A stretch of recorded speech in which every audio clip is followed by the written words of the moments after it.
Maybe you're a guy whose rage and anger has gotten out of control over and over and over again, and you've gotten yourself into trouble, or you've hurt other people. All of you guys out there who are angry and don't know what to do with it and it ends up hurting other people, I know that you don't actually want to hurt other people. It just seems like the thing to do when we don't know how to hold our rage anymore. So I hear a lot of guys say that they want to learn how to be more assertive. I'm tired of being such a nice guy. I'm tired of getting walked on all my life and doing what I think people say I should do and getting, walked on like I'm a doormat. I hear people talk about that all the time, but the one thing that all of these guys are missing, which I was missing too, I'm a former recovering Mr. Nice Guy, please everybody, is not embracing their anger. Hear me out for a second, because I know that anger is a really scary emotion that in our society nowadays has gotten a totally bad rap. Anger in general is something that people are uncomfortable with. Just think of all of the traumatic thoughts you might have or the moments you had when an authority figure raised their voice at you, getting in trouble at school, getting in trouble with the police or some other authority figure when you were a kid.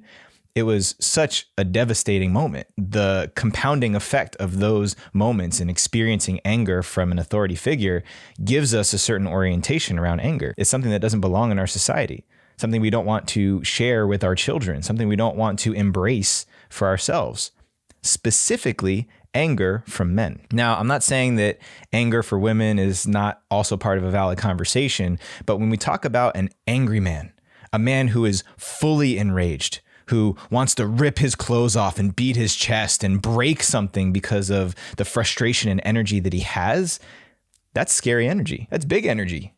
A lot of people don't want to be around that energy, don't know how to be around or be with that energy, including men. We've been told that men's anger is dangerous. We've been told that men's anger is something that doesn't belong in our community. It's something that is going to harm people, harm our children, harm the future if we continue to make spaces for men to be angry. But the reality is that we're all human beings who need to express ourselves through the full emotional spectrum. Now, if we don't allow for that, and I've said this before on the podcast, I've said it in many places, when we don't make room for humans to express themselves fully, it creates these pockets of energy that live somewhere in our body. And those pockets grow bigger and bigger and bigger. And at some point it pops and it boils over.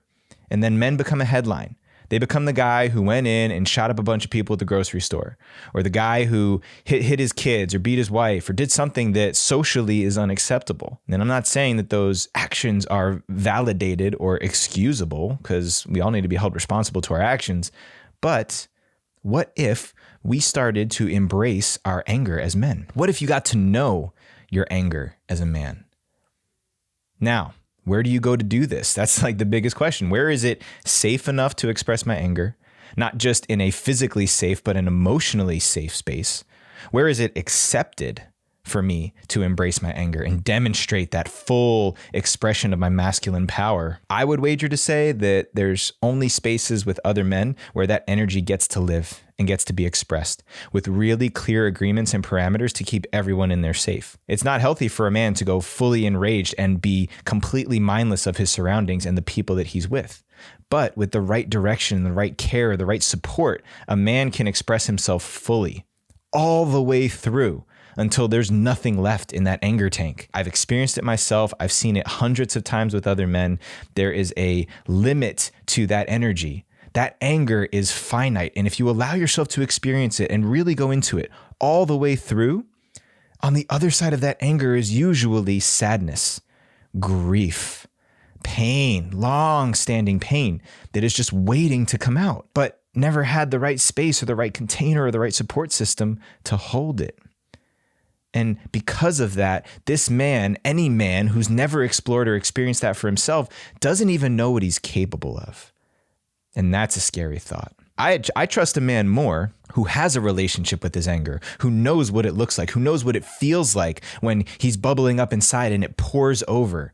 I trust a man who's explored and experimented with that in safe conditions so that he knows what can happen if that tank gets too full. That's the problem. A man who doesn't have a relationship with his anger doesn't know what the limit of his tank is. He just assumes that I could just keep stuffing more in there. I could just keep stuffing more in there. And then one day it boils over and bursts. And boom, we've got another headline. So in order to become a more assertive, a more confident, a more grounded man, like every single one of you guys wants to be, not getting walked over by people, not getting interrupted and being a nice guy and always saying things to make other people happy, one big piece of this is embracing your anger and getting to know it, having a relationship with your anger, maybe for the first time in your life, or at least since you were a child. Whenever that got shut down, I remember so clearly when I was 16 years old, I had a fit of rage over something silly with my first girlfriend that completely spun me out.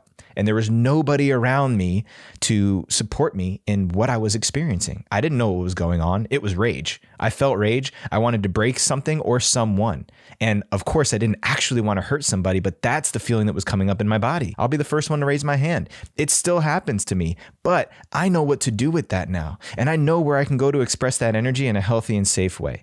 And if you're a man out there who's listening to this and you know what that energy is that I'm talking about, but you haven't found a place to express it, then stop this right now and reach out to us. Reach out to us. Reach out to another men's organization who does this kind of work. I don't care. I want this planet to be more free of men who don't know what their anger looks like. Let me say that a different way. I want every man on this planet to have a very open and honest relationship with his anger, because men who do, and I know many of them, men who have that clear, open relationship with that anger, that beautiful masculine energy that sometimes is more than we know how to hold, those are men who can be trusted, especially men who have morals and values and know when and where to contain that energy and when to release it and let it go. That's the higher standard of man that we're talking about. That's putting the bar way up here. So if you're listening to this, and anything I said resonates with you, whether it's the feeling that you get inside of your blood boiling over, or the desire to have a better relationship with your emotions instead of just being thrown into the storm. Maybe you're a guy whose rage and anger has gotten out of control over and over and over again, and you've gotten yourself into trouble, or you've hurt other people. All of you guys out there who are angry and don't know what to do with it, and it ends up hurting other people, I know that you don't actually want to hurt other people. It just seems like the thing to do when we don't know how to hold our rage anymore. So if that's you, then I really want to encourage you to reach out. Hit us up on our Instagram account. Hit us up, team@risingman.org. Send us a message. Reach out and just say, hey, I heard this podcast and I want to know where I can go, what I can do to have a better relationship with my anger and my emotions. That's what's going to make for a better planet. So if that's you, if that's your buddy, if that's your brother, if that's your husband, whoever that is, please share this video with them, because one thing I know for sure is that men, we don't want to be angry and hurt people. We just don't know what to do with it. Much love, many blessings. See you on the next one.